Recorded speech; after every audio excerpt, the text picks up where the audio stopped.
Bem-vindos e bem-vindas à Lei da Paridade. Cá estamos, todas as semanas, comigo, Adriana Cardoso, com Leonor Rosas e com Maria Castelo Branco. E ouviram bem, é um programa de comentário político feito por 3 mulheres jovens.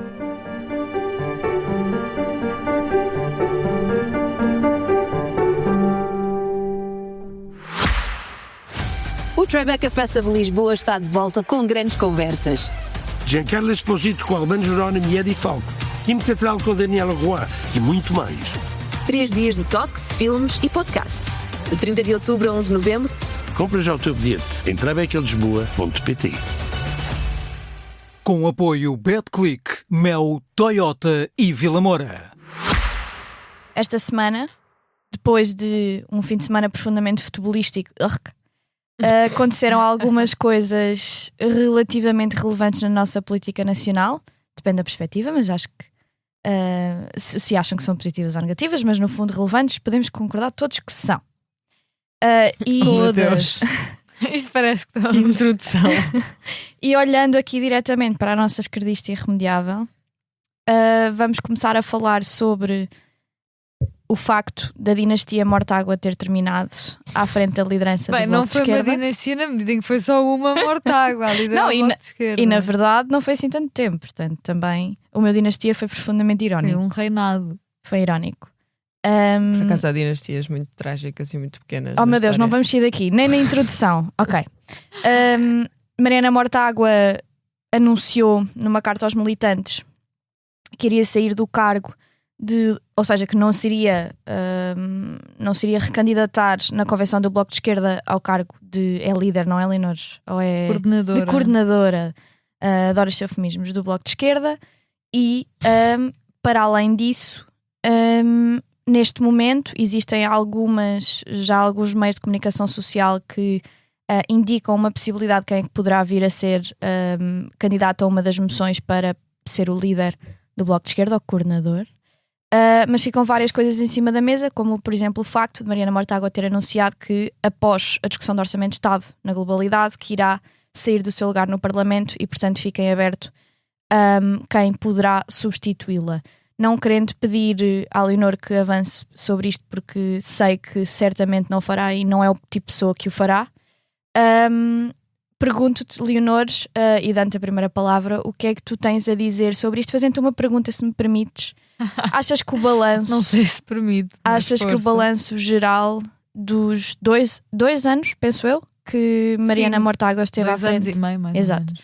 Que Mariana Mortágua esteve à frente do Bloco de Esquerda são, na generalidade, positivos? Bem, não, claro que não é? Senão a coordenação da Mariana não tinha terminado tão cedo e não teríamos tido os piores resultados da história do Bloco, não é? Nomeadamente nas legislativas, que eu acho particularmente grave, e também nestas autárquicas em que fomos basicamente eliminados do mapa eleitoral em muitos distritos, como Braga, Aveiro, Viseu, onde havia vários deputados municipais. É verdade que vereadores já não tínhamos muitos, mas a maior parte dos sítios tínhamos representação em Assembleias Municipais e fomos completamente limpos, para não falar que é o pior resultado sempre em legislativas, sendo que o Bloco da primeira vez conseguiu eleger 2 deputados, na altura eram o Francisco Louçã e o Luís Fazenda, por Lisboa, e desta vez ficámos só com uma deputada única. E por isso não, claro que o balanço não é positivo.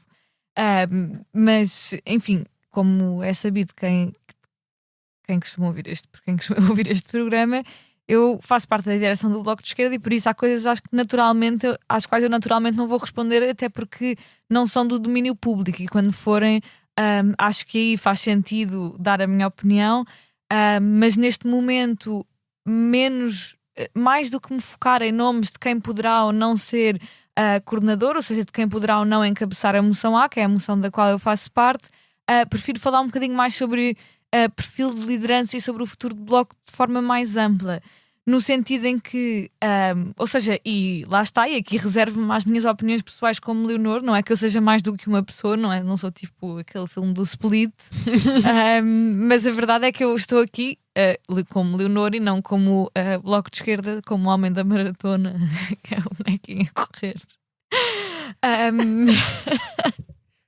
Super boomer. Demorou Adoro. 3 minutos a descambar. Eu adoro.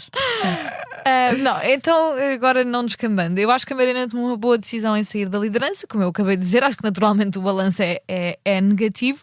Acho que a sua liderança estava esgotada e tinha tido várias derrotas de grande peso, e para mais acho que havia uma grande dificuldade em comunicar às pessoas e transmitir às pessoas as nossas ideias, e acho que isso não se deve apenas a uma viragem à direita do eixo político, nem aos ataques da extrema-direita e ao crescimento da extrema-direita, porque existem outros sítios na Europa e no mundo, nomeadamente, por exemplo, em França, com a France Insoumise, com o Die Linke na Alemanha, ou até mesmo agora com a campanha em Nova Iorque do Mandani, em que há pessoas de esquerda, de diferentes tipos de esquerda, mas em muitas coisas alinhados com o Bloco e até com propostas muito parecidas com aquelas do Bloco, que têm bons resultados eleitorais. Portanto, acho que não se justifica tudo com uma onda de extrema-direita.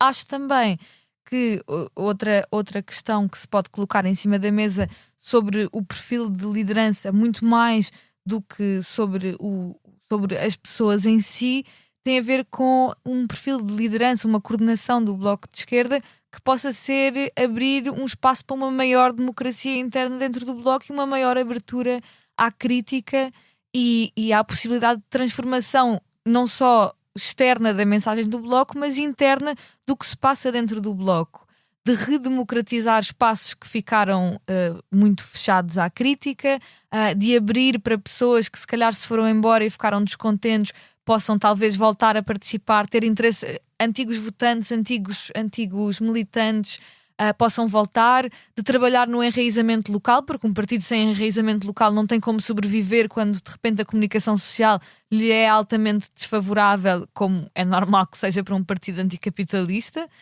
que não deve depender da boa vontade de jornalistas e comentadores para ter o seu enraizamento no país. Acho também que esta questão, acho que o Bloco tem este duplo desafio no futuro, se quer continuar a existir, e eu acho que o perigo é de facto um perigo existencial de deixarmos de existir, de por um lado internamente ser capaz de fazer face e de cumprir com a ideia de que nós somos um partido cariz socialista, de forma abrangente, mas que não dispensa a democracia e a crítica, e que por isso é que não somos o PCP, porque rejeitamos os tiques autoritários internos, ou deveríamos fazê-lo. Devíamos ser um partido aberto à crítica e ao debate criativo e ao erro e ao aceitar o erro e tentar outra vez. E por um lado, do ponto de vista externo, não vale a pena dizer que as pessoas não percebem a nossa mensagem, nós é que não a sabemos transmitir. Não vale a pena dizer que a extrema-direita cavalga por aí fora, porque a extrema-direita, se isso é verdade que se depara com fortes opositores capazes de polarizar o debate político à esquerda noutros países, e nós não temos sido capazes de o fazer. E também não acho que seja só por causa do LIVRE, até porque o LIVRE é um partido que tem muitos eleitores que não são propriamente de esquerda anticapitalista, são centristas, centro-esquerda, pessoas que se calhar à partida nunca votariam no Bloco ou na CDU, por exemplo. E gostava de só terminar, que espero que esta com duas ideias. A primeira é que sim, Mariana Mortágua foi muito atacada, foi vítima de calúnias, de ataques pessoais, até de deepfakes, mentiras, todas aquelas coisas horríveis. Mas eu acho que seria bom pôr a tónica no facto de que ela foi alvo de críticas porque ela era uma líder de esquerda, anticapitalista, representando um projeto político contra os interesses instalados, e não necessariamente só por ser uma mulher, porque a Catarina Martins conseguiu os melhores resultados do Bloco e a Marisa Matias também, e são as duas mulheres. E acho que era muito mais interessante por essa tónica no combate agressivo a qualquer discurso de esquerda do que exatamente neste. E dizer que espero que a próxima coordenação seja uma coordenação que consiga estar ao nível dos desafios existenciais, e que ao nível do Parlamento, aqui sim deixo uma nota mais pessoal, dizer que eu acho que a Andréa Galvão fez um trabalho muito, muito incrível, porque ela é da idade da Adriana, portanto ela é mais nova que eu e a Maria, e foi para o Parlamento fazer um debate com o Primeiro-Ministro. O seu primeiro debate foi com o Primeiro-Ministro, com 25 anos. Acho que fez um ótimo trabalho, e espero que no futuro, e isto não é tipo uma coisa em que eu estou a dizer tipo uma mensagem meio subliminar, é literalmente, espero que ela possa passar e que seja possível e que já agora o povo português concorde, que ela possa passar o tempo que lhe for possível na Assembleia da República como deputada, porque acho que ela é um rosto do que pode ser o futuro do Bloco, ou da esquerda, ou do que quer que vá sair daqui. Maria, eu estou estou mesmo muito ansiosa para poder dar a minha opinião sobre este tema, mas antes disso vou passar para ti. Obrigada pela caridade. Moderadora. Fazendo-te uma pergunta, que a Leonora aflorou um bocadinho no que disse, relativamente a esta incapacidade do Bloco de Esquerda de assumir que uma fraca liderança e uma incapacidade do partido ter uma mensagem para o país demonstra que, em muitos aspectos, neste momento, o Bloco de Esquerda não tem espaço político em Portugal. E perguntar-te se tu achas, e portanto dares a tua opinião, que nós somos todas feministas nesta mesa e falamos sobre isto muitas vezes, mas que chegam... Mas diferentes tipos de feminismo. Diferentes tipos de feminismo, mas somos Não todas dês um feministas. aneurisma à Leonor. Contudo, há coisas que não podem ser apenas explicadas com um machismo galopante no nosso sistema político. Sim. E que se quer a incapacidade do Bloco de Esquerda de assumir o porquê de facto ter tido esta hecatombe é parte do problema. Olha, sim, em relação àquilo que a Leonor disse no fim, sobre André Galvão, eu subscrevo. Quero só deixar a nota a quem está a ouvir que ela é o número 3 da lista e portanto as listas, quando alguém diz que não quer, renuncia ao mandato, vai para o número 2, depois se alguém renunciar no número 2 vai para o número 3. Pronto. Felizmente ela é o número 3 e subscrevo inteiramente porque acho que o futuro do Bloco está aí de facto. Mas em relação às causas, eu estou de fora, não é? Foi interessante ouvir esta perspectiva da Leonor, que apesar de estar dentro está com uma perspectiva bastante lúcida, mas que o Bloco tem sofrido de alguma... É normal nos partidos pequenos, mas é normal os partidos pequenos entrarem numa mentalidade de cerco. Porque... Toda a gente contra nós. Sim, é muito normal e isso vê-se em qualquer partido. Isso não é só do Bloco de Esquerda. A Iniciativa Liberal também sofre desse problema, o LIVRE também sofre desse problema, o próprio PCP também sofre, mas o PCP meter aqui são super específicos, muito à parte, mas até o PCP. O PAN também, em certa medida, enfim, todos os partidos. É normal. O CDS. A questão aqui é que começou esta mentalidade de cerco muito cedo e eu acho que começa com a questão das mães no Bloco de Esquerda há um ano. Para vocês se explicar lembram? isso. Mas isto para explicar a mentalidade de cerco, que eu acho que está melhor exemplificada aqui. Mas explica o episódio, era o que eu te estava a dizer. Pronto, porque eu não o que sei mais. acontece é que dentro do Bloco de Esquerda há mães que vocês devem-se todas lembrar, mas o que acontece é que dentro do Bloco de Esquerda há mães que são dispensadas por alguém que nunca se veio a perceber exatamente quem é que foi, enquanto estavam a amamentar, e isso causa um grande problema. Leonor, corrige-me se estiver errada, mas em suma é basicamente isto, e a Mariana Mortágua decidiu vir e dizer, na primeira resposta, dizer que isto era um ataque da comunicação social contra o Bloco de Esquerda. Gravíssimo. Porquê? Porque depois, 3 ou 4 dias depois, tem que vir fazer um comunicado a dizer, não, de facto foi um erro do Bloco de Esquerda, mas sabem aquelas pessoas que estão numa relação convosco, mas tipo, nada do que elas fazem está errado, porque há sempre uma justificação gigante. E a justificação é, somos sim. humanos, todos Yeah, erramos. Eu sei. Tipo, todos erramos, somos humanos. Pá!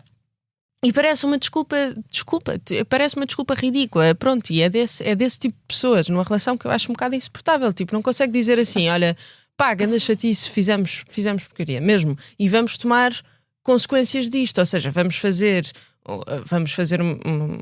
uma coisa interna para ver quem é que foi responsável, ou alguém toma responsabilidades políticas, ou vamos fazer X, Y, Z para ter a certeza que uma coisa destas nunca mais volta a acontecer.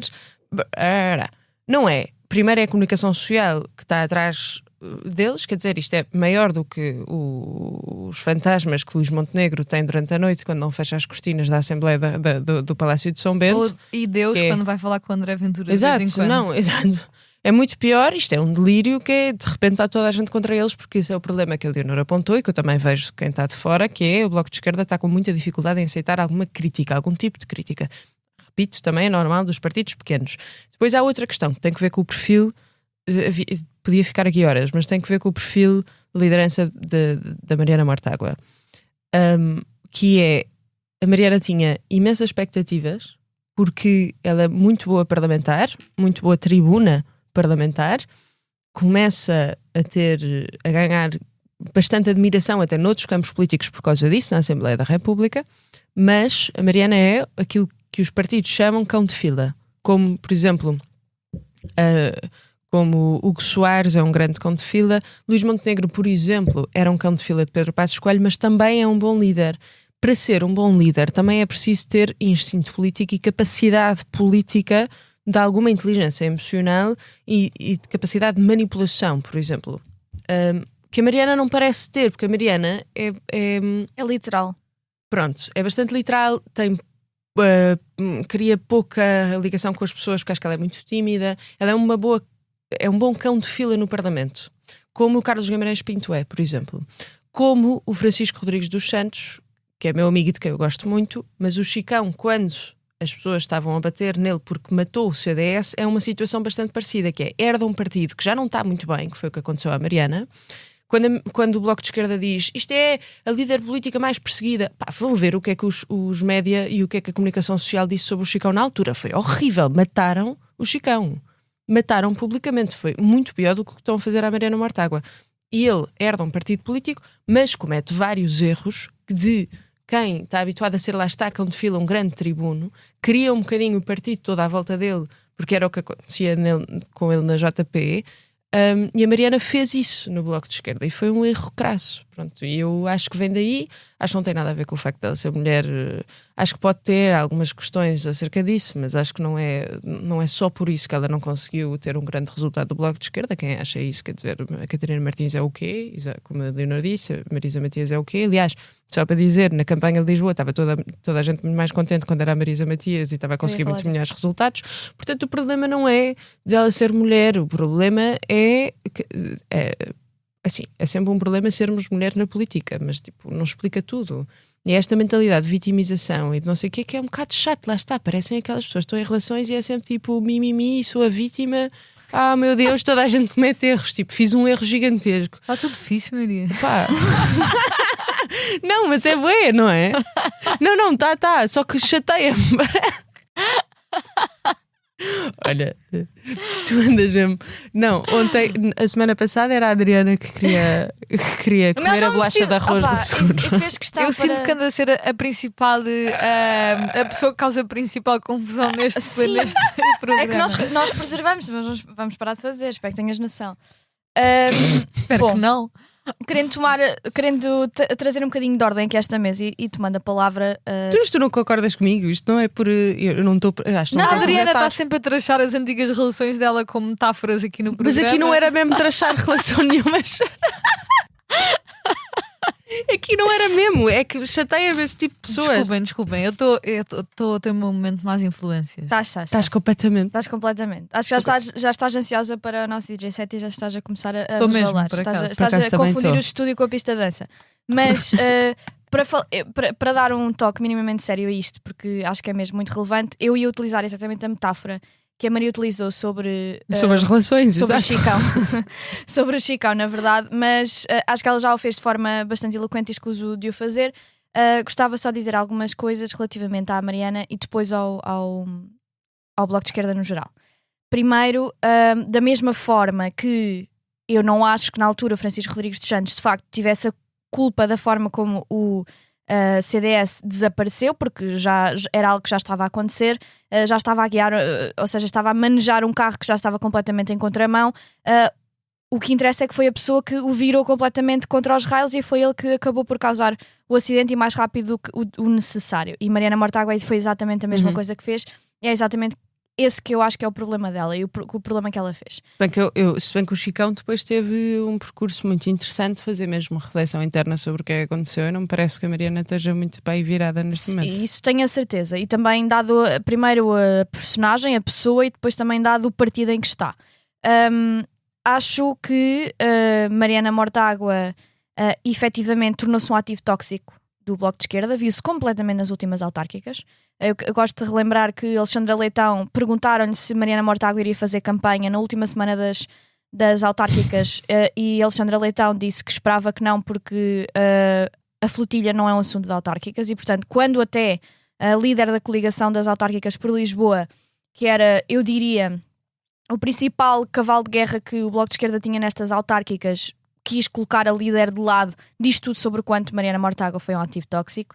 Já disse na altura, já disse várias vezes, mas repito, foi uma péssima ideia Mariana Mortágua ter ido na flotilha. É completamente aceitável que um ativista... Com isso não concordo. Eu sei que não concordas, mas como Era só toda... para deixar o disclaimer. acho que é completamente aceitável que Mariana Mortágua queira ser uma ativista pela causa da Palestina, mas Mariana Mortágua não é primeiro uma ativista e em segundo lugar líder de um partido que tinha umas autárquicas completamente decisivas para a permanência da sua liderança e a sobrevivência do partido. Ela primeiro é líder de um partido, é isso que se chama lealdade partidária, mesmo quando não vai de acordo com aquilo que seriam as prioridades pessoais da pessoa.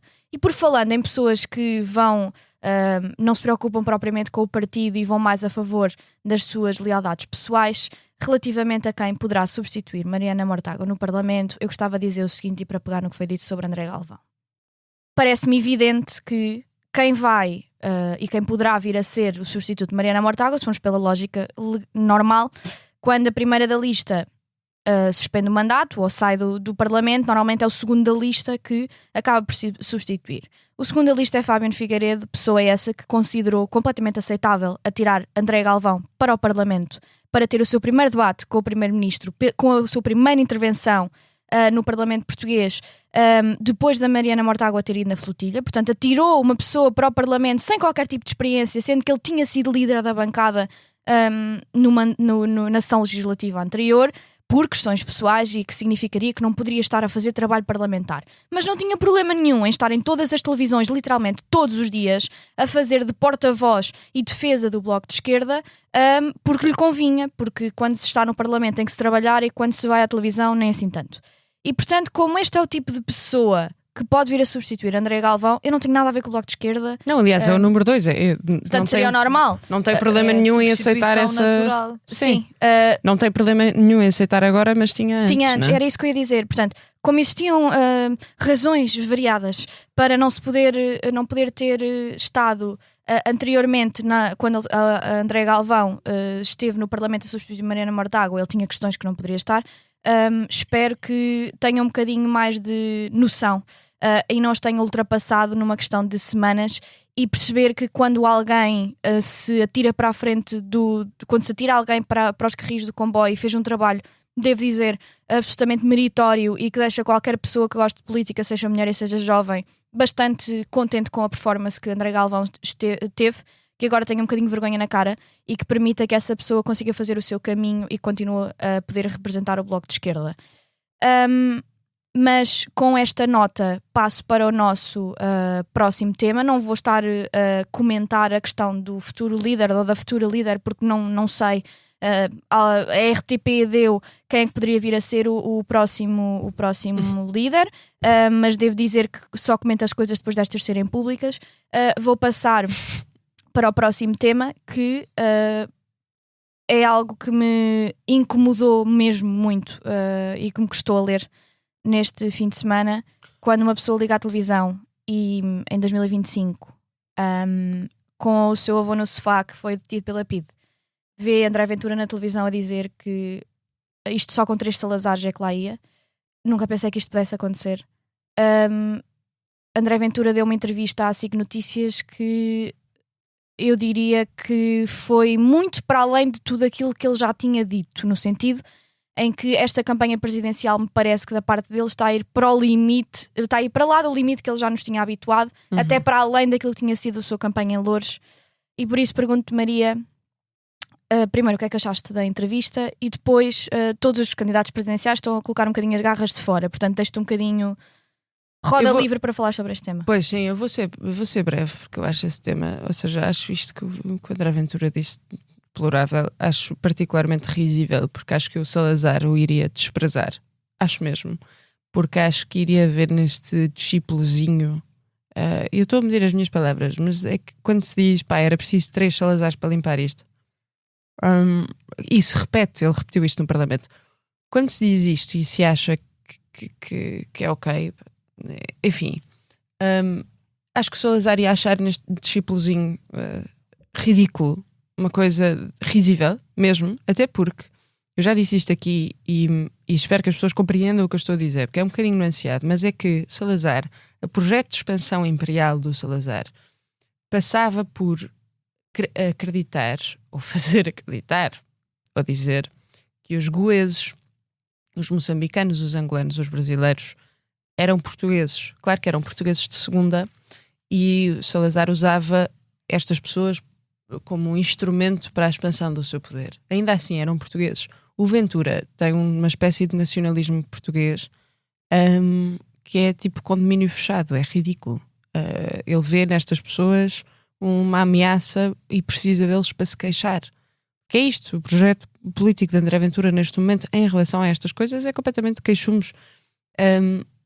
E só para terminar, porque lá está, temos que ser rápidas porque o tempo escasseia. Elas escondem o cronómetro de mim. Porque não sou eu a moderar. Sim, que é por causa da stalinista do tempo. Mas sim, Leonor, o tempo escasseia, é verdade, mas não te vou dizer quanto. Mas sobre isto, eu só gostava de alertar as pessoas que achavam no início desta legislatura e da outra anterior, agora temos uma legislatura todos os anos, achavam que André Ventura se ia moderar e se estava a moderar, e estavam a ver sinais de um milagre consumado.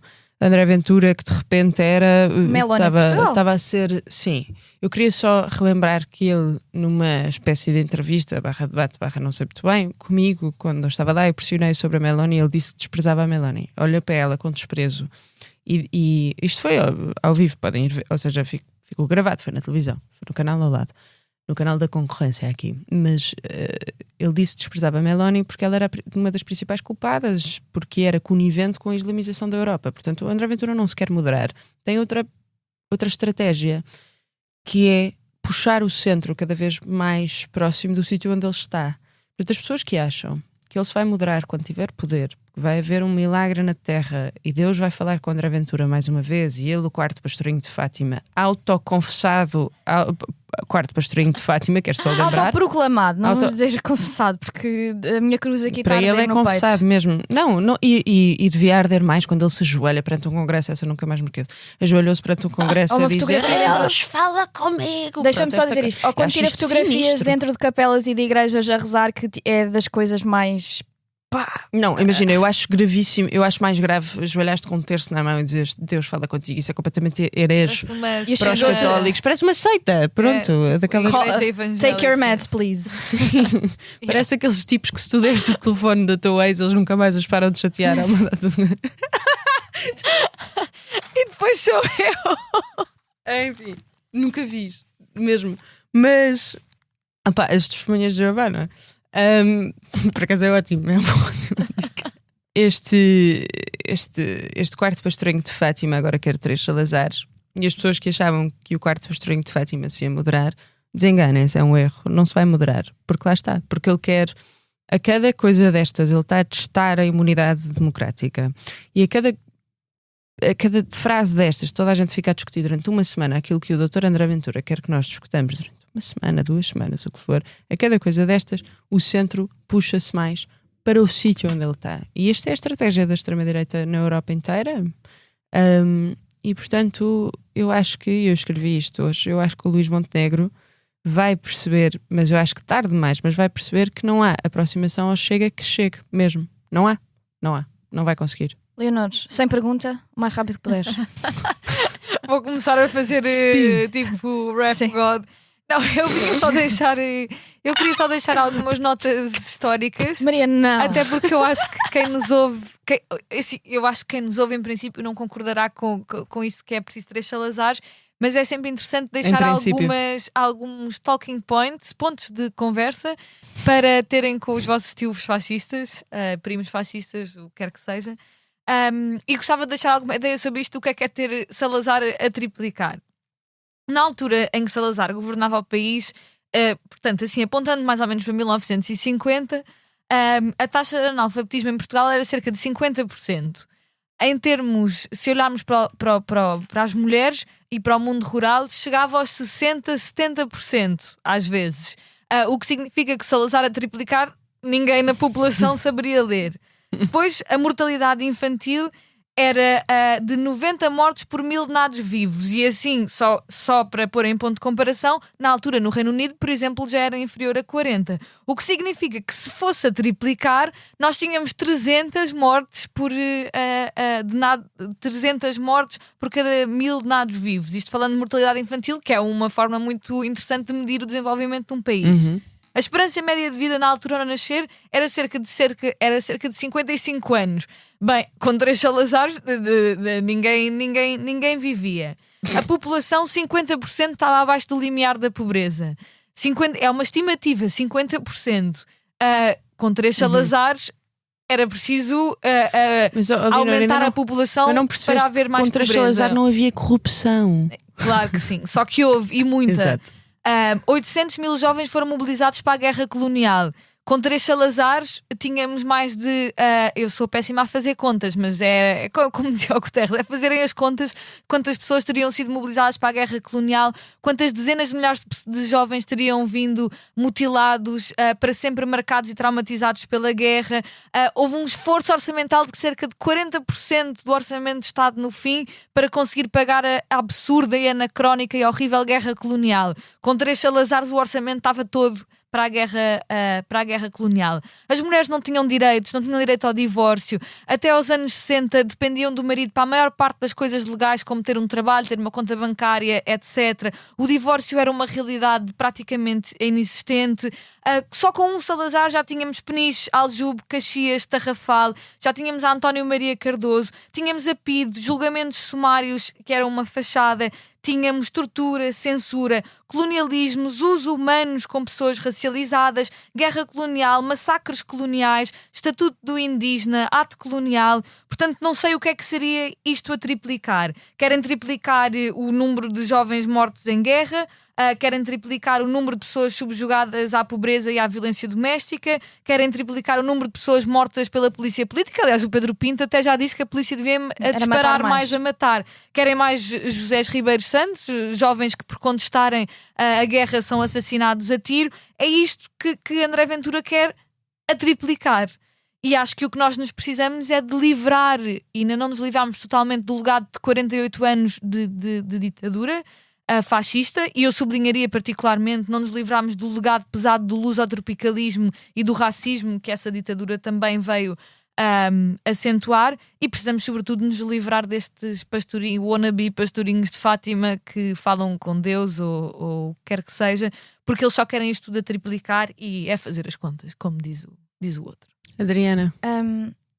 Isto incomoda mesmo, incomoda profundamente, e eu entendo o ponto da Maria de que aliás, a Clara de Sousa não lhe fez uma pergunta sobre esta matéria, ele decidiu dizer aquilo, portanto, claramente era o que eu estava a dizer há pouco, ele está a estender-se para lá daquilo que alguma vez fez, que já não era pouco, está mesmo a estender a corda, e é por isso que está a pôr cartazes por Portugal a dizer Portugal não é Bangladesh.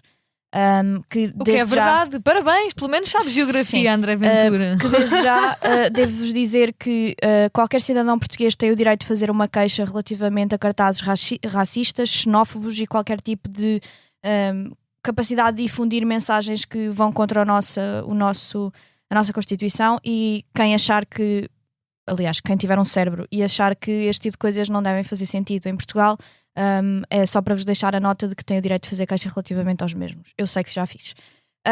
Sobre a entrevista e sobre este ponto, eu gostava de ser muito clara. Eu concordo profundamente com Luís Marques Mendes quando diz que André Ventura não será Presidente da República e que não pode ser Presidente da República. Concordo com o Gouveia Mel quando diz que André Ventura não pode ser Presidente da República, e quer dizer de forma muito clara que aquela entrevista desqualifica-o de poder ser Presidente da República.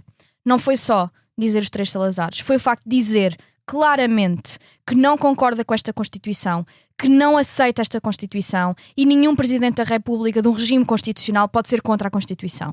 Ele jura sobre ela e tem como o seu principal objetivo e trabalho defendê-la, e portanto nós não podemos aceitar que exista alguém que seja o maior representante do nosso Estado que esteja contra a Constituição que nós temos. Não é só neste momento, é a Constituição como ela é.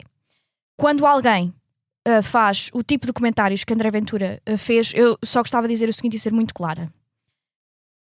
Se existir a possibilidade de André Ventura passar à segunda volta, é obrigatório que todos os outros candidatos que não passem para a segunda volta apoiem diretamente o candidato, seja ele qual for, que passa à segunda volta contra André Ventura. Nós não estamos a falar de uma questão menor. Nós estamos a falar de uma pessoa que tem não só uma deriva autoritária, mas uma intenção clara e declarada de reverter o nosso regime democrático. E, portanto, neste aspecto, há coisas que ficam sublevadas a qualquer tipo de questão ideológica ou política ou partidária. Uma pessoa que já disse, e por vários dos seus papagaios, como Pacheco de Amorim, que se existisse uma possibilidade do Chega poder estar no governo com um Presidente da República do Chega, que iriam pedir que o Presidente da República presidisse ao Conselho de Ministros. Eu quero ser muito clara sobre aquilo que estamos a falar. Se cheira a Salazar, se respira como Salazar e se parece Salazar e diz que gosta de 3 Salazares, provavelmente é exatamente esse tipo de regime que ele quer. Portanto, era importante que os nossos futuros atuais candidatos, mas pessoas que se estão a candidatar de forma muito séria para poderem vir a ser Presidentes da República, e gostava que os jornalistas a partir de agora lhe fizessem esta questão diretamente: se André Ventura passasse à segunda volta, se eles faziam um apoio direto e tácito, seja qual for o candidato que passa à segunda volta também. Mas para tentar terminar num tom um bocadinho menos irritado da minha parte sobre este tema, passo para ti, Leonor, vendo que já tens um livro em cima da mesa. Qual é que é a tua sugestão para os nossos ouvintes esta semana? Por acaso, de facto, vou recomendar o livro que tenho em cima da mesa, apesar de não o ter acabado de ler, que se chama A Vingança é Minha. É um livro de 2021 de Marianne Ndiaye. Acho que é assim que se diz o nome dela. Eu acho que é um nome senegalês, por isso peço desculpa se estiver errado. Que foi vencedora do prémio Goncourt com outra obra. Eu ainda não terminei o livro, mas sinto-me super embrenhada nele, tanto que estava a ler enquanto estava à vossa espera, pronto, como já é costume. E é uma Só para história... vocês perceberem, a Leonor chega tipo 30 minutos antes das Não, mas coisas. hoje de facto foi um bocadinho mais cedo do que normal. Um bocadinho só. Mas, enfim, pronto. A esquerda é que chega a horas. A disciplina revolucionária é uma coisa... Não, Leonor, o centro chega a horas. O centro, eu cheguei a horas. Tu chegaste desproporcionadamente Eu cedo. chego mais cedo, é disciplina revolucionária para avaliar o campo antes de agir O campo sobre de batalha. ele. Exatamente. Oh meu Deus. Enfim, pronto. E esta é uma história de um assassinato. É uma história relacionada com um crime, Sou com um libertina, assassinato brutal, e com uma relação, e com uma advogada que tem uma relação muito obsessiva com o passado e com a própria pessoa que está a defender. E acho que mesmo não tendo lido o final, o que é uma sorte vossa, não, provavelmente eu ia fazer spoiler nesta recomendação, acho que vale a pena pegarem nele, porque depois acho que não o vão conseguir pousar, e vale muito a pena. A autora até teve no Fólio agora. Maria? A minha recomendação é uma série que eu vi tipo binge-watching. A série, nem sei como é que tive tempo para ver, mas é que não dormi, basicamente. Porque eu comecei a pensar, vou só ver uma série. Pronto, depois fiquei, vi nas últimas 2 noites, que se chama King and Conqueror, da HBO, e é sobre a pré-formação de Inglaterra, já depois do rei Alfredo. É sobre a batalha de 1066 entre a Normandia e o rei Harold, que estava no trono com o apoio dos 3 grandes condados ingleses. Bem, eu gosto imenso deste período da história particularmente, e adoro ver séries e filmes sobre este período e sobre Roma, porque eu às vezes sou um gajo heterossexual que não vai ao ginásio, é só a minha única coisa, mas pronto, tipo, foi o meu Roman Empire durante este fim de semana e amei. A minha recomendação... Qual foi o teu Império Romano, Adriana? O meu Império Romano este fim de semana vai ser o Chefs on Fire Foscoa. É o pop-up mais bonito que têm, no sentido em que a paisagem é mais idílica, mais bonita, com melhor vista, é de facto lá. Vai ser neste fim de semana, dia 1 e 2 de novembro. Vão estar vários chefes que são da região, vão ter concertos que são, bom, dependendo do gosto, vale a pena verem se quiserem. Por exemplo, Bárbara Bandeira vai lá estar. E portanto, aconselho todos a passarem um fim de semana muito bonito, numa paisagem que vale a pena, respirar fundo. E tem pinturas rupestres. E a tentarem esquecer a política nacional durante um bocadinho, que é exatamente isso que eu vou tentar fazer. E assim sendo, já atrasadas como sempre, chegámos ao fim de mais um Lei da Paridade, um programa de comentário político semanal. E como sempre, podem ouvir-nos nas habituais plataformas de podcast e no site do Expresso e da SIC Notícias. Até à próxima semana.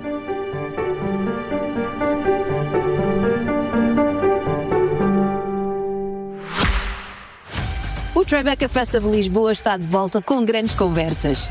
Giancarlo Esposito com Albano Jerónimo e Eddie Falco. Time teatral com Daniela Roy e muito mais. 3 dias de talks, filmes e podcasts. De 30 de outubro a 1 de novembro. Compra já o teu bilhete em tribecalisboa.pt. Com apoio BetClick, Mel, Toyota e Vila Moura.